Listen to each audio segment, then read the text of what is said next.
Hello, hi, how are you? I'm Ed, and, well, I'm the new custodian of the Star Trek franchise. What can I say? I'd like to thank Paramount for putting me in this privileged position, and I'd like to thank all of you for the hard work that you're about to do. I'm sorry I can't be with you in person, but there's just simply no way I'm flying over to California for a meeting. It's a waste of money and time when we have the technology to do this via conference, and that's why I'm coming to you like this. I don't fly these days unless I have to. So, look, it's been a very difficult time for all of us recently. Let's be clear on what's just happened. There's been a change of management, as you know, at the top, and a decision has been made that the people who used to be in charge of the Star Trek franchise should be removed from those positions and dealt with accordingly. In the case of Alex Kurtzman and Akiva Goldsman, that means they've been humanely destroyed, and that happened this morning. I was a witness to that via video conference. It was very moving, and I think everybody on that call, there were 200-300 of us, couldn't help but shed a tear. Kurtzman sort of crying out, but please, give me another chance. No. A humane injection ended his cries, and he is no longer with us. All of the writers of Star Trek Discovery, all of the writers of Lower Decks, all of the writers of Strange New Worlds, all of the writers of Starfleet Academy, I could go on, have been dealt with. You don't really need to know how they've been dealt with. Just suffice to say that you'll never see them again, and you won't be seeing any more credits on their IMDb page anytime soon. Their history. So, why have I brought you here? Why have I decreed that you must gather in this room and listen to me? Because I've selected you to be the new creative minds behind Star Trek as we move forward beyond her 60th birthday into a new era. And I've got some things I need to say, some things you need to hear. Because ultimately, the buck stops with me. Okay? As I'm responsible, I need to lay down some fundamental principles. You need to understand these principles. Some of you, like Ron, for example, have worked on Star Trek before. Others have never worked on Star Trek. And for that reason, it's very important that you understand what I expect of you. There can't be any mistakes, because under the old regime, Star Trek became something that had been sort of, asset stripped. And there was self-plagiarism, and it became a lesser thing, a diminished thing. A thing subject to the whims of deeply uncreative people. We can say that now, you see, because they have no contractual tie to us, and thankfully my superiors despise them as much as I do. So we can be honest, and we can say that these people, these occupiers of the Star Trek franchise, left it like Bajor after the Cardassian occupation, ravaged and burning. Our role, if you like, is a bit like Cisco and that of the crew of Deep Space Nine. It's to come in, offer support, bring the world back to life, as it were, and always be there as a vanguard, as a protector from the predatory forces that would encroach on our territory and try to corrupt it. Who knew Deep Space Nine would become a metaphor for the franchise itself, but it has come to pass.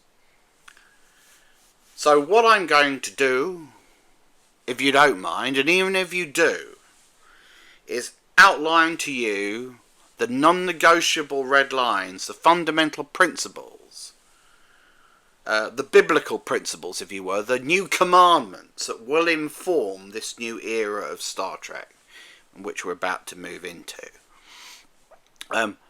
Think of these as your prime directives. They're not up for negotiation. Don't come to me and go, but I've got this idea, and it's really cool, but it goes against one of your if it goes against it, it's not an idea. Not for this show. And I say show singular because we're not going to make 20 shows. We're going to make one great show, which is going to re-energise the audience, bring it back.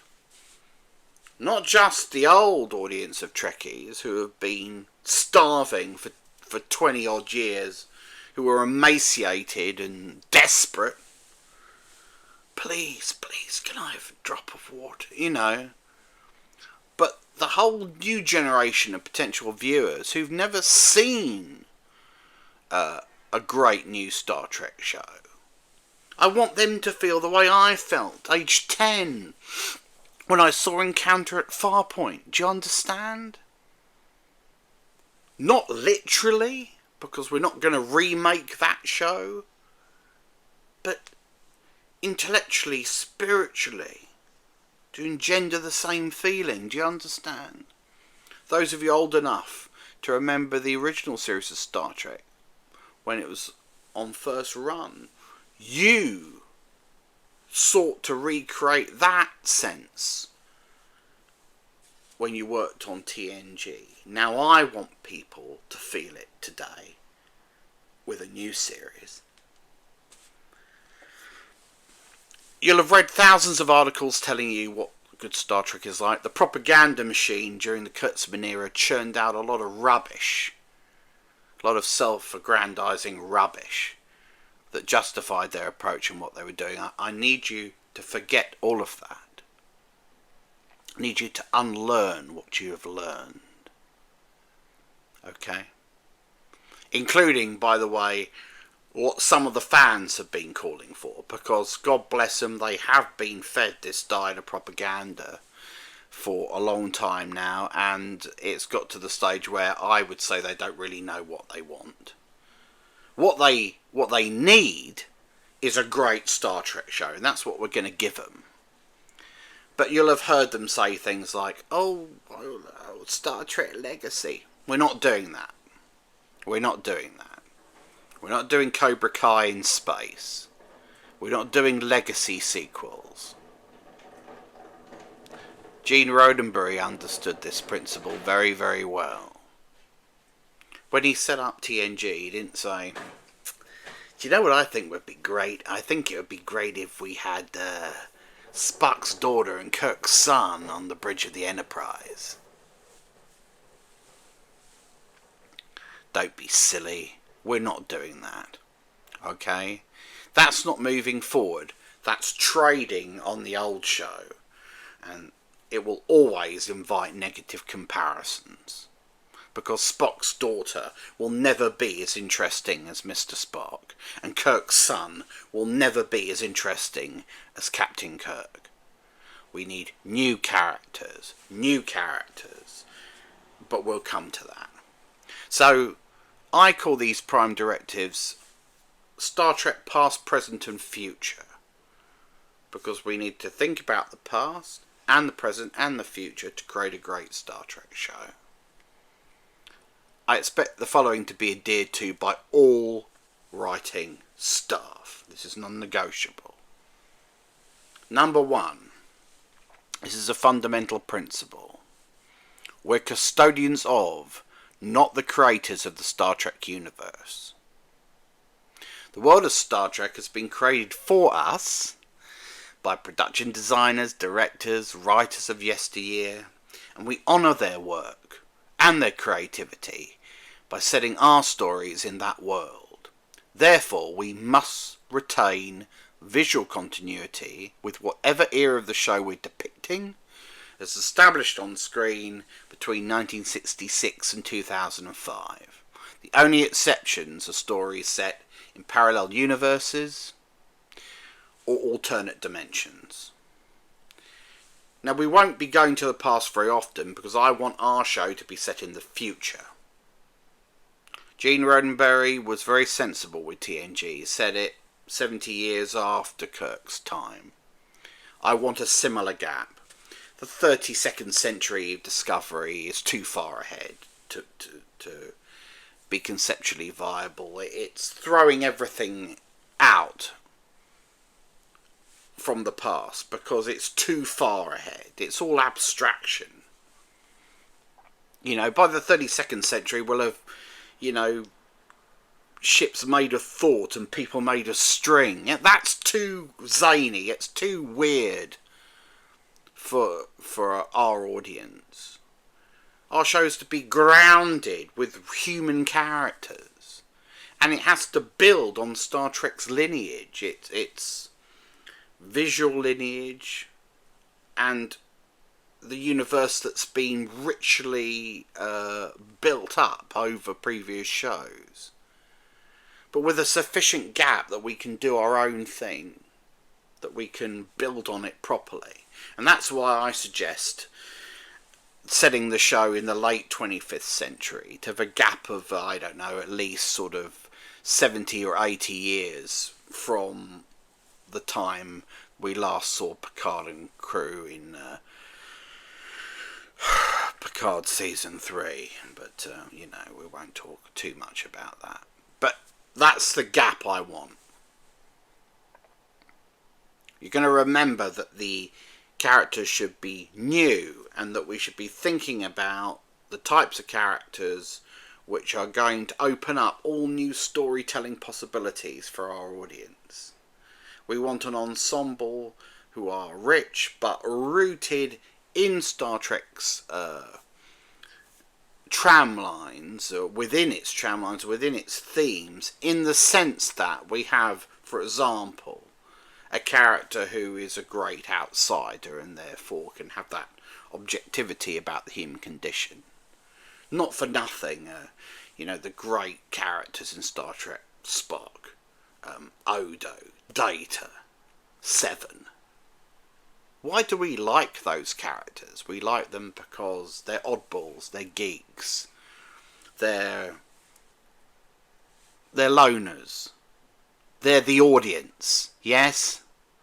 Not the mainstream audience that the late Mr. Kurtzman was trying to court, but the real audience of Star Trek.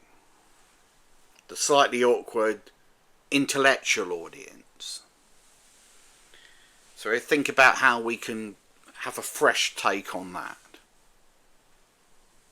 You know, that's the sort of thinking that's got to inform all of our characters. Where can they take us that we haven't boldly been before?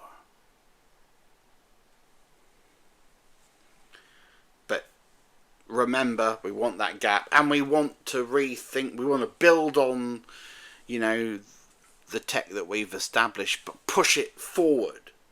Everything must be pushed forward. What would a starship in Star Trek's continuity look like in the late 25th century? I want the new Enterprise to dazzle us the way the Galaxy-class starship dazzled us in Encounter at Farpoint. And the ship must be a character on our show. It can't just be a place people sit and congregate and whatever. It's part of it. So think about that, but we'll come back to all of that. My second prime directive is that our ensemble must not include legacy characters. If our stories intersect with theirs, i.e. are set in the same time and location, they must remain adjacent to our narrative and off-screen. The arc and importance of legacy characters is a feature of previous series and is subject to the creative decisions of those writers who came before us. To honour their intent, we should not presume to extend, modify or overwrite their work. You know, exceptions apply if we can add a detail or incident that enhances that character's story without contradicting or altering what's already been established. In the case of supporting characters, created by guest writers, their permission should be sought before including them in an agreement reached on the character's progression. And please note that you can't cheat on Directive B by extending the family of well-known characters. You know, Deanna Troi doesn't have a long-lost cousin, Janeway doesn't have a secret son. We invent new characters whose link to those past is not blood, but a moral inheritance, a sense of duty, intellectual curiosity. That's how our characters connect with those of the past. But, you know, I don't want a situation where we're relying on previous characters to tell our stories, or their offspring, or their third cousins, or their, you know, whatever, the great uncles. Really, you're Geordie LaForge's uncle? None of that, please. Remember, this is a family show. There's no swearing and no explicit on-screen violence. Star Trek is a family show, it always has been, and it should be enjoyable whether you're 7, 17 or 47. What do I mean by that? I mean, when you're 7, it should just be a dazzling, out-of-body experience for you. An escapist world of high-mindedness and beauty and fun. A warm place to be for even the most dysfunctional kid. When you're 17, it should be challenging you up here, and you should be immersed in the universe and immersed in the stories and immersed in the characters, and it should be sparking all sorts of creativity in you. And when you're 47, I want people to look back on the episodes that we'll create together, and I want them to say, my God, when I was 7 and 17, there was so much in this episode that I missed, that I didn't see it then, but I see it now, and I appreciate it as a wonderful piece of writing and as a wonderful production. If that's what our audience tell us, we've succeeded.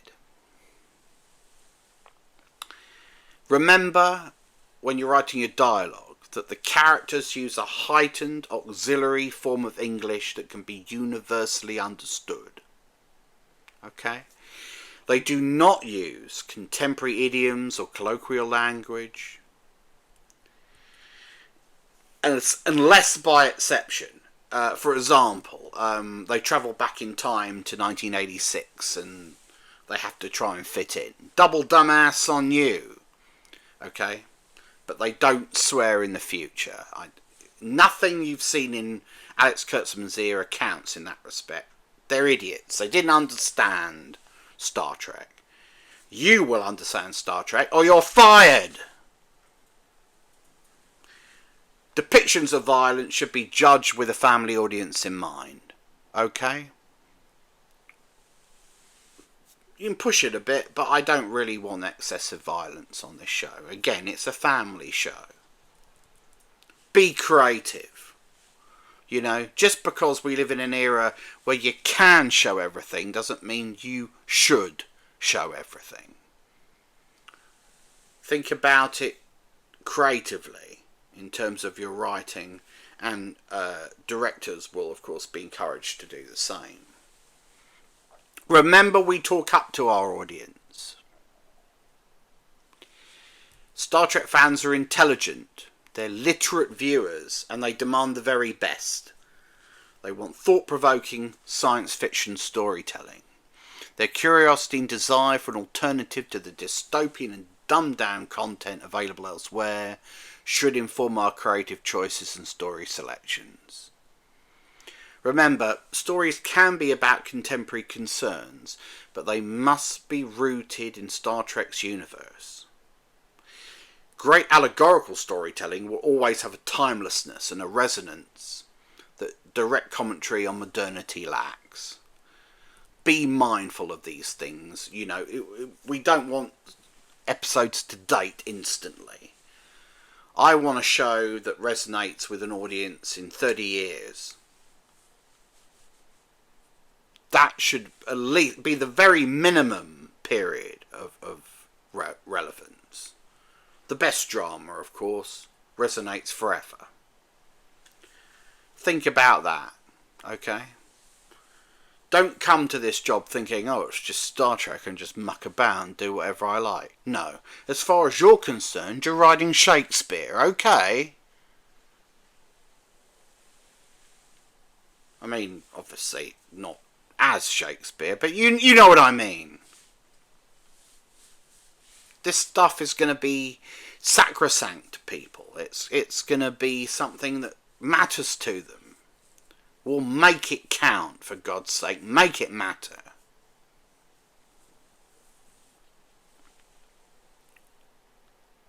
And my next directive is extremely important. Remember, please, Star Trek is not a soap opera. Our ongoing mission is to explore strange new worlds. It's to seek out new life and new civilizations. And where possible in storytelling terms, to boldly go where no show has gone before. The psychological and emotional preoccupations of the characters are important, but they should inform the story, not be the story. Our characters are professional servicemen and women who've been selected for their roles because they represent the height of competence and composure under pressure. They're examples of enlightened human potential. They're aspirant figures, not reflections of contemporary society. Our characters are fallible. They will undergo great hardship, life and death struggles. They'll experience loss and setbacks like all the rest of us, but they will be an example to the audience of how to work collaboratively to solve problems, show resilience, and overcome difficulties with dignity and resolve. Contemporary flaws and attitudes should be confined to guest aliens, alright?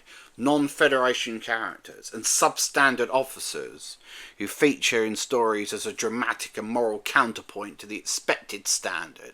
For example, an officer who's gone rogue and must be brought to book. Because if we don't believe in our characters' professionalism, how can we delight in their achievements and marvel at their ingenuity?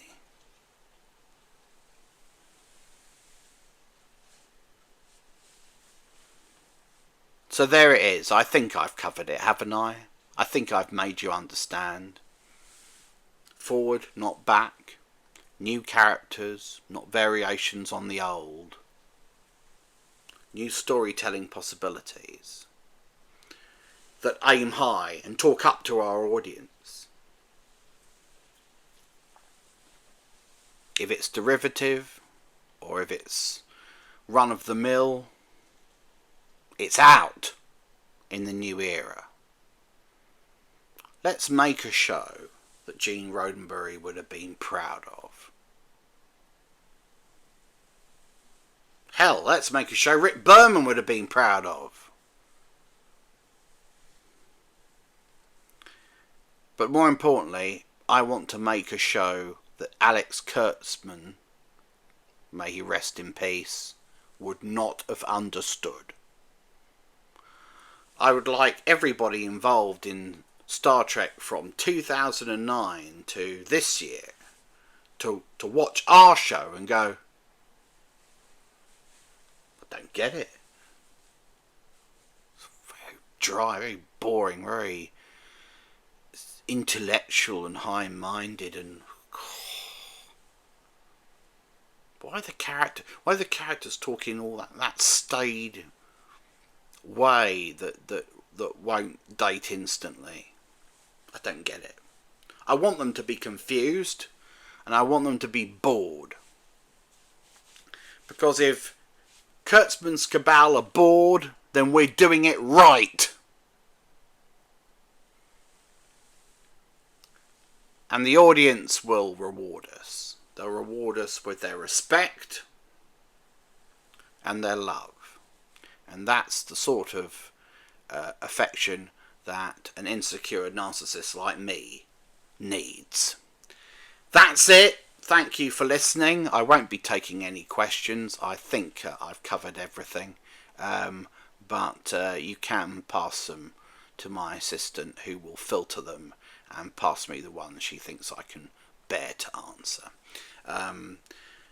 As I said, any of you have any problems with anything I've discussed, please let me know and you'll be fired. Thank you for your time, and live long and prosper.